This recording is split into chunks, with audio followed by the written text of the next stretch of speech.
a lot of people get fixated on these ideas or these startups that they now need this massive cash injection to just kick it off and start it off, and not realizing that there's different stages of the game.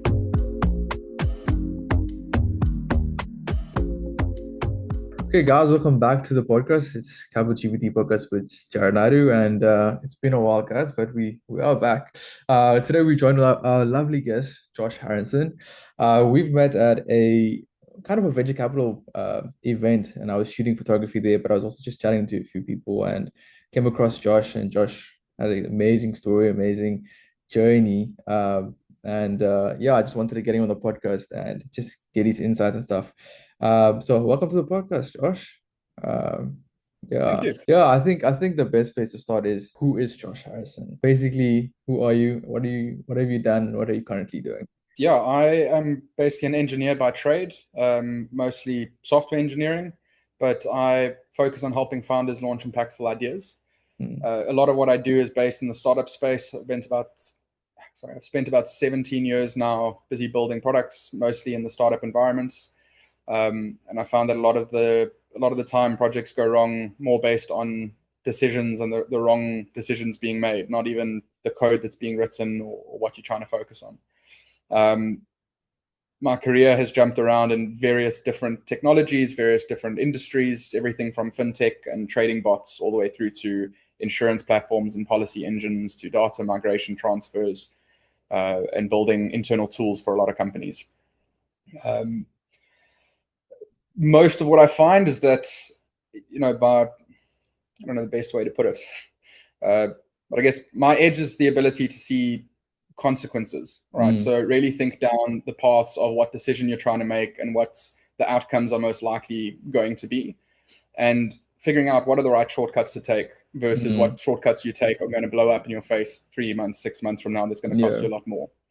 So my focus isn't necessarily as much on certain technologies or certain languages or certain approaches. It's very much more uh, focusing on speaking with founders to figure out Mm, what's the right problem to solve, not focusing on what solution you're building, nice. and figuring out how do you get to customers first, how do you get feedback from users to actually find product Mm, market fit.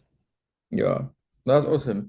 Like we spoke about it before, but I'm also working on a startup right now. And the thing is that, like, you get so caught up in the product. You get so caught up in just trying to perfect the product, and then you perfected the product, and then what now? And it's that type of stuff where I think you come in and you're like, maybe we don't have to focus on the product as much in the beginning stages. Maybe try and branch and um, see if people are actually interested in the product before you build it. So I think those are the problems you solve. I think from our conversations we've had prior, where we met and stuff, is that you've launched your own startup prior. What are like some of the learnings that from your experience, like things that you think this was amazing, and then some of the things where you're like, listen, this I should have avoided, and I would have been like there already. Uh, yeah. I've actually tried to start a number of startups in Yeah. various different industries. One of my first startups was actually based in Silicon Valley when I was 19, and I ran it all the way here from South Africa. Yeah. And there we raised a whole bunch of funds, and we went completely bust. And that wasn't anything to do with the product we were building. It came Mm, purely down to the team that we okay. had trying to run it. Right. And that was a fairly common theme that I saw Mm, through a bunch of different startups. A lot of the time people are very fixated on the idea or what they're focusing on, and they tend to get sucked in to what I'm building is the next big thing. mm, Everyone's going to just flock to it, and they spend months if not years building it and trying to perfect it before even delivering it to users, yes. and before even asking if it adds value to users.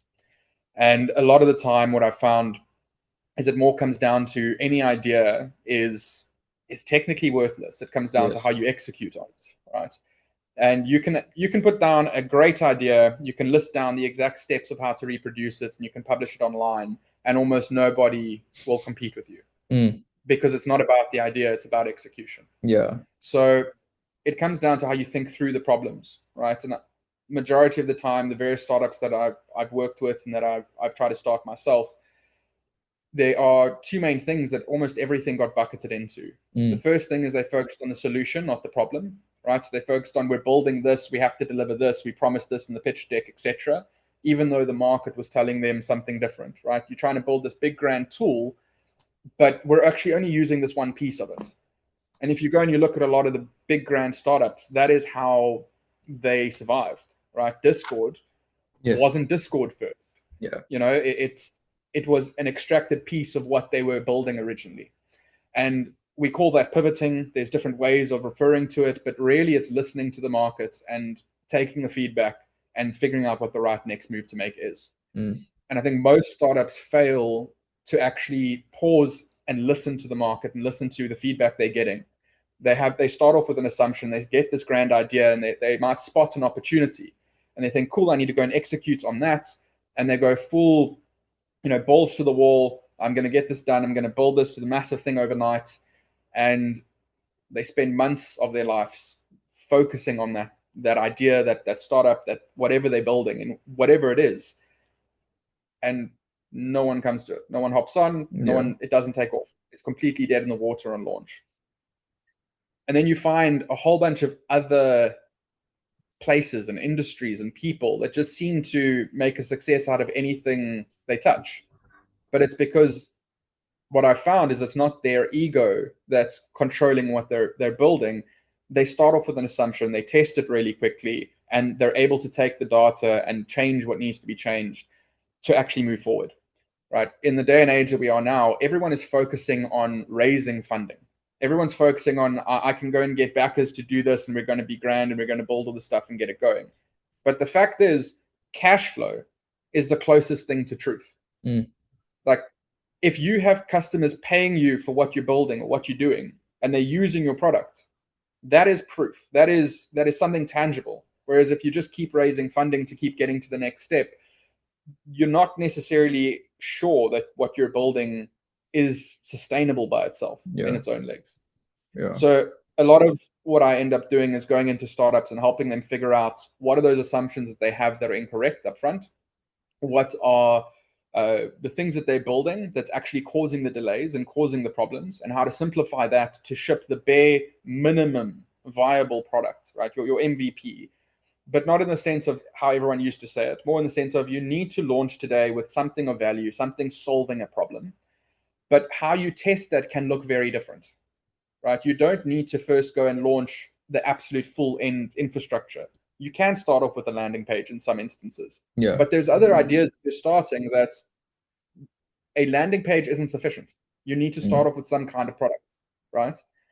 And a lot of people get fixated on these ideas or these startups that they now need this massive cash injection to just kick it off and start it off, and not realizing that there's different stages of the game, right? There are different stages where you need to start out with something smaller, start out with something that can generate revenue with minimal investment, and you make a bit of profit out of that. And that's what you use to bankroll the next idea. That's what you use to build the next product.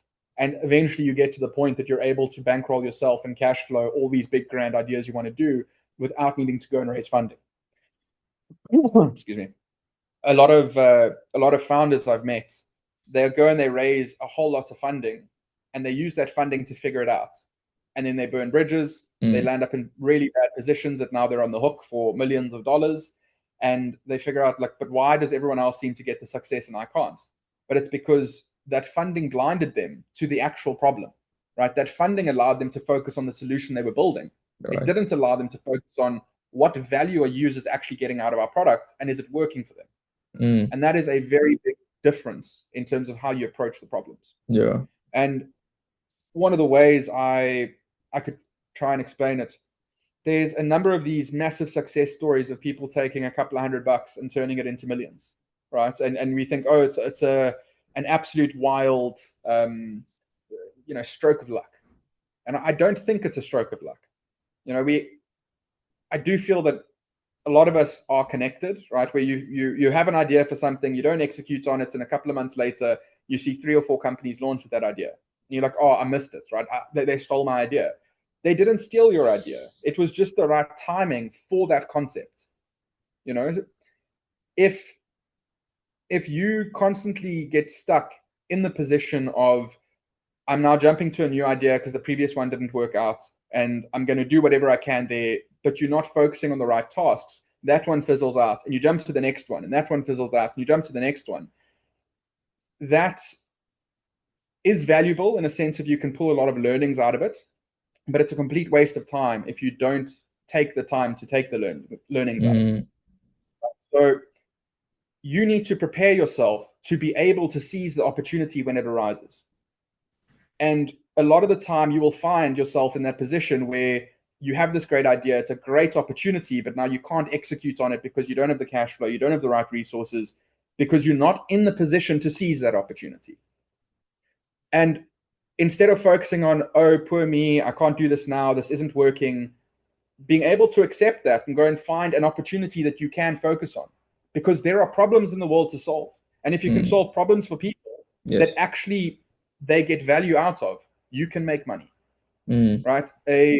One of the South African success stories that I absolutely love was a guy from the townships that his big business, how he really made his family successful, is he went and bought plastic chairs and took them to home affairs in the queues, the long queues, and rented them out to people sitting. Wow. Like, it's a stupidly simple idea, right? How many government departments do you see where people are standing there for hours on end, and I go to them, I see those queues, and like, not today. I'll come back another day. You know, I'll try and come back earlier and wait a few hours, really early in the morning, to get out of there as quick as possible. But he was able to spot an opportunity where there are people that can't go and come back another day. They have to stay here for the day. 100%. But then they go out, you know, to try and come back with a group of friends to stand there. There's services that have started, like Queue for You and various different things like that. But the simplest thing to start was go to Macro or go to Boulders, go buy 20 plastic chairs and test the theory at one home affairs department. But most people think when they're starting up that idea, they need to now start a website, social media branding. They need to, you know, get their name out of there and start this whole massive digital service, because we're in the age of the internet. You know, all the internet is a tool to get to your customers. But most people see it as it's a way to extract more from the customers. And I think that as long as you can shift your mindset in terms of focusing on the right problems, I think it becomes incredibly easy on how to actually add value. And the more you practice adding value, the easier it is to get into the right rooms with the right people. Because by adding value continuously like that, you're able to create proof. You're able to create credibility.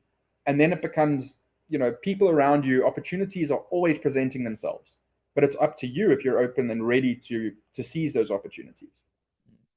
And it's, yeah, I don't know if that answers your question, but you've dropped so many golden nuggets out there. I think if people just take what you said right now, just implement it, I think they can go far.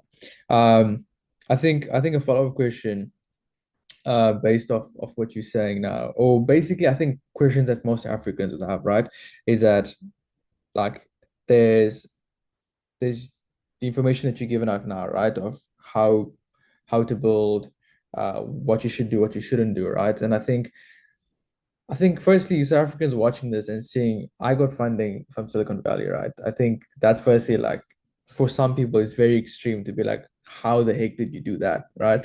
So I think you can talk us through that, but also for you right now, from what you also learned when it came to you getting funding and stuff, what do you think the right process is before you go out searching for funding, right? So whether that be making sure you're getting cash flow, like you said, first before you even go out and show proof that there is actually cash flow, and it also allows you to then grow on that and put money into building and getting more cash flow. So firstly, like, how would you get funding if you really want to get funding, whether it be Silicon Valley, whether it just be like South African venture capitals? And then secondly, what would be the process you think best works for entrepreneurs to set them up for success? Cool. When it comes to funding, there are various different stages of funding. You get pre-seed, so when you're very much in your idea, trying to think it out before you've even started. You get seed funding when you've got the idea pretty well thought out and you need to start executing on it. Then you get your series rounds, right? So once you've proven traction, you've got a couple of users, you're generating some revenue, and you need money to scale. So you go into your venture capitalists, you raise, a couple of $1 million, and you're able to really scale from there. What I found is a lot of the time people don't understand which stage they're actually in, and they don't understand the pros and cons of which direction they're going, right? A lot of people are either, I'm just going to bootstrap and figure it out along the way, but then they miss the opportunities because they're not able to get the right contract or fulfill the right obligations at the right time. There are other startups that go and raise way too much money, give away too much of the company, and they essentially aren't able to deliver on their promise anymore because the motivation is really sucked out of it, right? You're now stuck in there for the 20-hour days again, and you start seeing just the dilution, and you're not getting out of it what you were, and that motivation disappears like real quick, right? So I think a lot of people underestimate how much it takes to actually get started, right? And they all think, I'm going to go and create a brand new idea, create a new industry, create a new market. This is a groundbreaking idea, a groundbreaking concept. But what it costs to actually get that out and running is incredibly expensive, and it takes a hell of a lot of time. Whereas the successful people that start off that way, they start off by mimicking. They start off by taking a concept that's already been proven, it's already been done, and they figure out how do they deliver that sooner? How do they create that value quicker? And they're able to create the cash flow sooner. They don't need as much capital injection.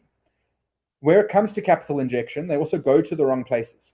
So they go to the big venture capitalists, for example, to go and raise a lot of money. Yeah. Or they go to family to go and raise some seed funding to I have this idea, trust me in this, and you might get $5,000 from your aunt, $10,000 from your cousin. You eventually put the money together and you can go and start the thing off. But then you go and try to figure it out and you run out of money and you've burnt everyone. Everyone feels like they've lost. Everyone's lost now. And you're then not as likely to try and start again. You're not as able to go and raise funds again to try the next thing, right? So a lot of people try to sprint before they can even walk in that idea or that concept. I think that venture capitalists are a lot less eager to fund the seed phases. So when you're still in idea phase, before you've gotten traction, before you're actually generating revenue. And that's really when we need the capital. That, like, to get off the ground, that's when we need that capital injection. But if we need to go and prove that the concept works and we're able to start generating revenue that's enough to cover the bills, at that point, what's the point of going and raising millions to get up the ground? Now you need to go raise money for growth, right?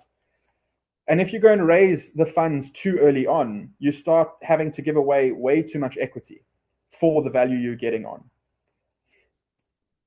Another thing I want to add there is a lot of people feel that raising funds is purely about capital. And I think that is the worst way to think about raising funds. Right. Raising funds should be about raising it from the right people. Because when you have raised funds from those specific types of investors, they feel invested in your startup and they end up spending more of their time advising you and more of their time invested in helping you with research, with figuring out what to do, what the right path is. The fact that they are sitting there and investing is very much, they understand that most startups are going to fail. They do understand, like VCs, they're banking on 100 because 1 to 10 are going to bring them back and make it profitable overall, right? When it's averaged out. When you're dealing with investors on a smaller scale with the startups we're referring to, that 1 in 100 bet isn't as possible because your cousin is not going and borrowing 10 grand to 100 people. They're borrowing 10 grand to one person.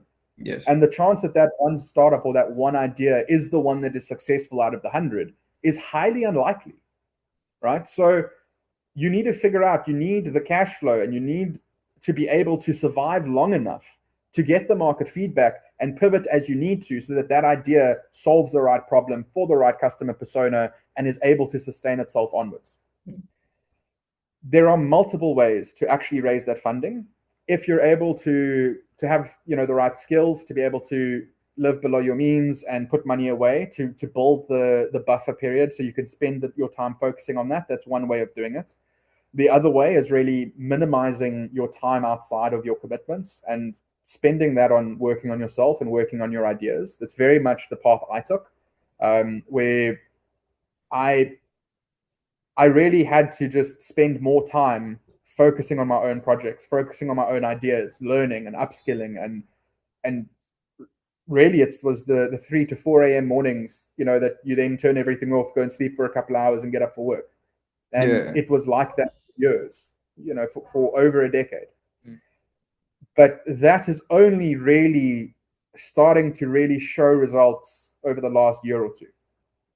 Because now, where I feel like everything is at a loss, the doors are really opening.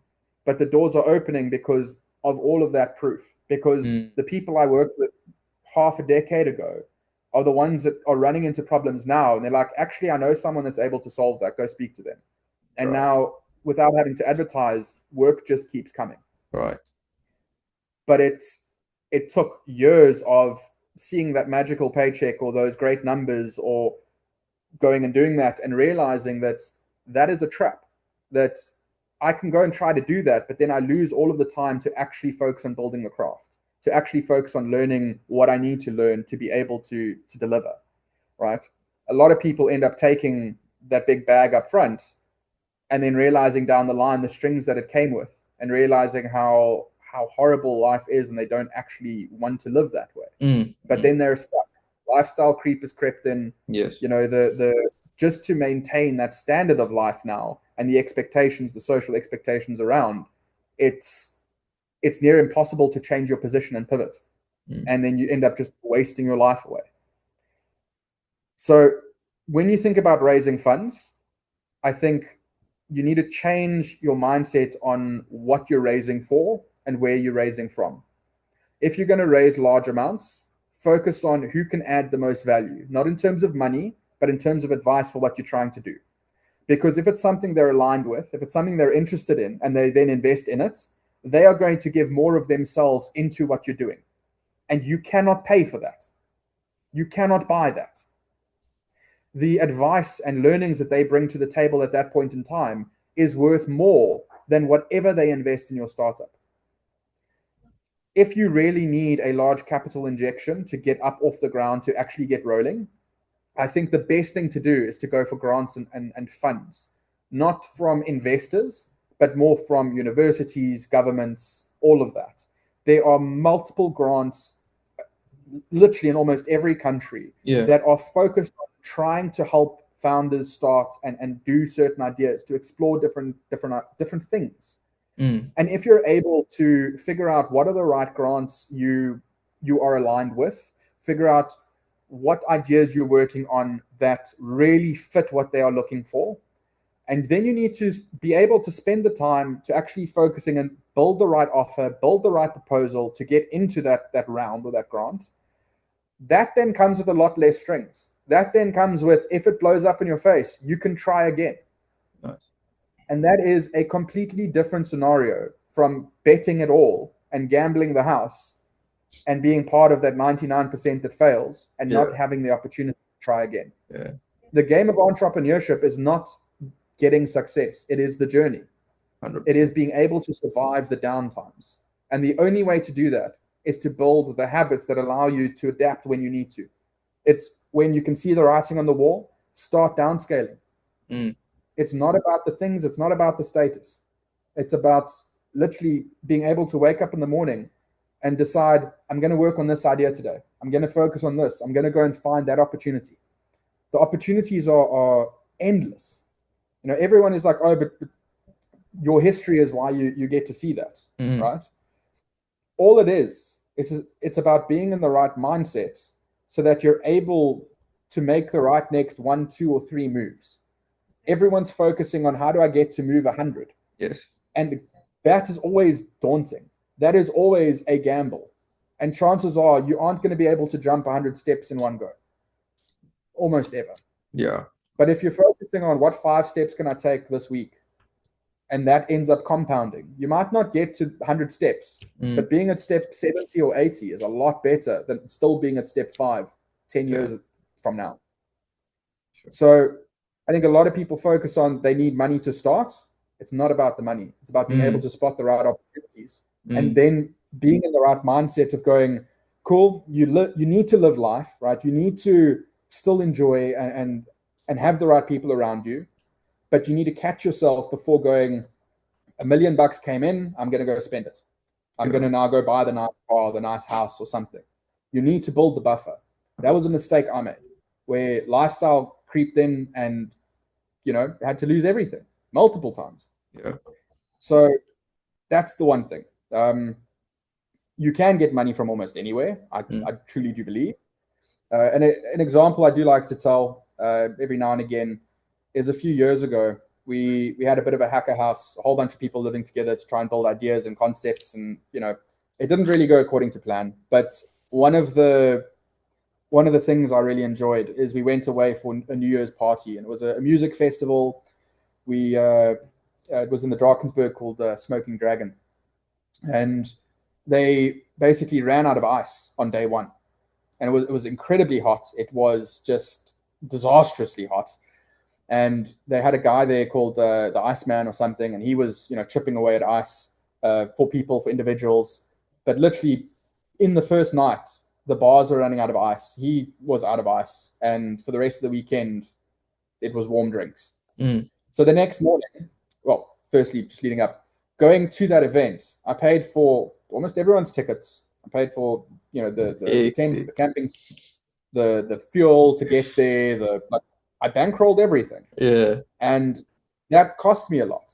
For sure. But literally, to me, it wasn't about the money. It was about the experience. Being there together, just experiencing good time, having a good rest, having a good draw. Like, it was about the experience. And literally seeing that they were out of ice. The next morning, we climbed in our cars. We went and bought all the ice we could from every shop that was open within a 60-kilometer radius. And we came back into the venue.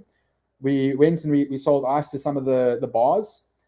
From one of the vehicles, and the other vehicle we got a wheelbarrow from the maintenance guys or whatever, and we walked around the campgrounds with bags of ice, just selling it to people. And on the bags it said $25, and we were selling it for 100 Rand a bag. And one of the guys literally told me, "That's a ripoff. I'll have two." And at that point, we literally we didn't sell all of the ice. We gave away about a quarter of it. Some of it we just melted, but we sold majority of it. And at the end of the day, that covered for the full cost of all of the ice and all of the expenses to get there for the whole event. Yeah. So at the end of the event, it was break even. But crazy. To me, I enjoy spotting those kind of opportunities. I enjoy seeing where can you not just necessarily monetize. I do think that it was a bit overpriced. We didn't sell everything at $100 a bag, especially when it started melting. But it's supply and demand, right? Yeah, it's being able to spot those opportunities and being able to seize those opportunities when they arise. And if you are constantly stuck on, I need to do this now, I need to do this now, and you don't allow the time to develop the skills, to develop the adaptability mindset, then you won't be in the right position to seize the right opportunities when they come. Yeah. And none of that is about money. Yeah, 100%. None of that is about specific industries or specific ideas. Almost anything can be successful. Facebook wasn't the first social media. Google wasn't the first search engine. It all comes down to execution. And the best thing to do there is to literally try and take ego and emotion out of it, look at it for what it is, and see where can you add value. Yeah. Because it comes down to those micro habits that compound. Yeah, let's step into that. So, like you saying, I think you did drop a lot of value there in regards to it's opportunities, right? It's not so much about the funding. Funding can come, you can get funding anywhere, but it's about the opportunities. And I think let's tap into that in regards to, let's say you're 18-year-old, finish school, and you want to start a business or you want to do something entrepreneurial, but what's the best mindset or what's the best practice to say, how can I always be looking for opportunities, right? Like you instantly spotted, there's no ice, cool. Next day, we're gonna go get ice. What are some of the practices that people could do to shift their mindset into an entrepreneurial mindset? Or is it, if you have it, you have it, you don't have it, you don't have it, you know? I don't think it's a case of if you have it, you have it. If you don't, you don't. I think it is a mindset, and I think it's a muscle that you need to exercise, right? It's very much the ability to think in abundance in a short way of thinking of it, right? A lot of people are closed off with a fear mindset and not really that willing to try new things. But the whole thing about being able to spot opportunities is about being open and being willing to learn and being willing to go and try new things, because it's by constantly trying those things and being open to these new experiences that you then start spotting where the drawbacks are. You start spotting that is really awesome. A lot of people go and flock to that concept or that idea, but then they constantly fall away from this thing. And now you have something to go and focus on and something to go try offer. You don't need to offer the full service offering of what they're doing, just that piece of it, right? The whole Q for you concept again. Everything from the digital services to everything, and no matter what the queue is, let us know. We'll go and queue for you at that venture, that branch. You need all of this infrastructure in place, and getting that in place costs all this money. Compared to, does the concept of queuing work?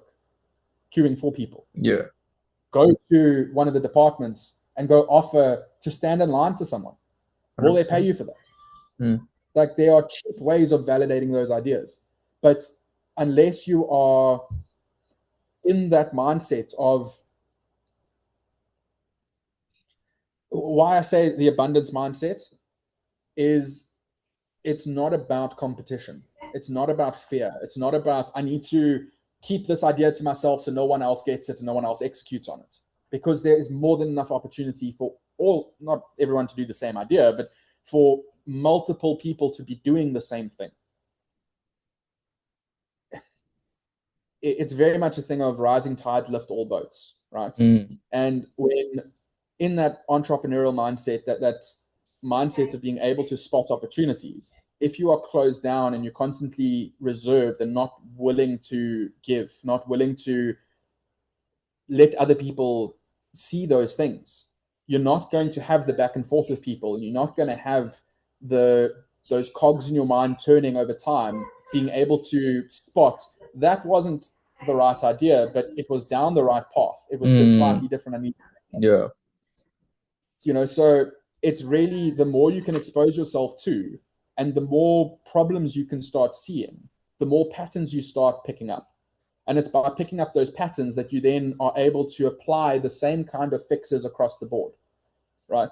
Why I work so well with helping founders fix their broken cultures and fix the projects that are over budget, behind schedule, and they're really on their last legs, is not because I go in and just work 20 hours a day and I sit there and code. The first thing I do is I pause. I sit with the team and I go, what was the big picture? What were we trying to aim for? And then go back, where are we now? How far are we? What's the reality of things? And then figuring out, how do we go from where we are to where we want to be, right? Figuring out those steps. It has nothing to do with assigning blame or saying you caused this problem, or we're in this position because of this, or it's nothing to do with the negative side of things. It's all about, it is what it is. How do we move forward? And most people, when they are constantly in a depressive mindset, in a not in that abundance mindset, right, where I need to be protective of my ideas, my time, my money, I need to focus on just getting more, they end up becoming a person that those right people that would have helped you to that next step aren't going to be around. You suddenly aren't in the right rooms to be exposed to the right problem sets. The whole thing of being an entrepreneur is not even about money. It is about value. It's about being in the right rooms to speak to the right people, to solve the right problems. And you're not going to, as an 18-year-old, be able to just go and work for a billionaire, solve a problem for them, and you get millions overnight. That just doesn't happen, right? It might happen for one or two people. There are trust fund kids. There are people that have a leg up. And if you're going to focus on, but it's unfair, like they get it, but I don't, your mindset's not going to be the 100%. Mindset that gets you into the right rooms, right? Life is unfair, but you get to change your position. There are certain things you can do that can better next week, that can better next month. And the more you work on yourself for that and figuring out what are those small micro habits to change, the more patterns you start seeing, and that flows over. that is literally working on yourself is what prepares you for those opportunities. Because when those opportunities arise, you're not as worked up inside. You're not as closed off to the world. You're now able to go, okay, cool. I'm willing to push harder this week and get extra hours in to go and solve that problem for that customer. Mm. I'm not in a position of I now literally don't have the time for it. It sounds wishy-washy, No, but 100%. it is so powerful to literally just be in the right mindset. And that right mindset fluctuates. The different ideas need different approaches. The whole Mm. meme of modern problems require modern solutions. Mm. It's very It is. much the same. Yes. Yeah. Yeah. Josh has a lot of value. There's a lot of input. I think like I mentioned earlier, is that I'm also working in a startup, and like I think there's a lot of things that you touched on that will impact me in regards to decision making, in regards to the way I think about the startup, the way I think about the business. And I think a lot of people that are in South Africa that are willing and wanting to start a business, or even debating going into the entrepreneurial space, have things to think about. And I think these are the conversations that are necessary. So yeah, I just want to thank you for your time. Thank you for coming onto the podcast. Uh, yeah, like I said, really appreciate it. Taking your time, taking time out of your day, especially close to Christmas. Uh, but yeah, is there anything that you want to shout out? Where can people find you on social media? Or where can people just find you in general if they want to contact you, or if you're open to that? Yeah, I'm busy building the YouTube channel Rebuilding Success, documenting my Yes. journey, rebuilding a couple of different ideas and trying to help founders launch impactful ideas. So welcome to reach out to me there. There's contact details and all that. Mm. Um, Other than that, I'm definitely going to try and be at a few more conferences this coming year. And I'm really just wanting to meet more people, hear more things Mm. about what you're building, what problems are you facing. I really just want to help. Nice. I like building cool things. I like being involved in cool ideas and concepts and teams. And I just want to grow. I want to keep learning. And I want to make sure that I'm around people that feel the same. That's Nice. pretty much all I really care about. Yeah. Appreciate that, Josh. Thank you so much for being on, guys. Make sure you like, you subscribe, do follow Josh on his YouTube channel, and we'll link it down in the description. Yeah, thank you guys so much.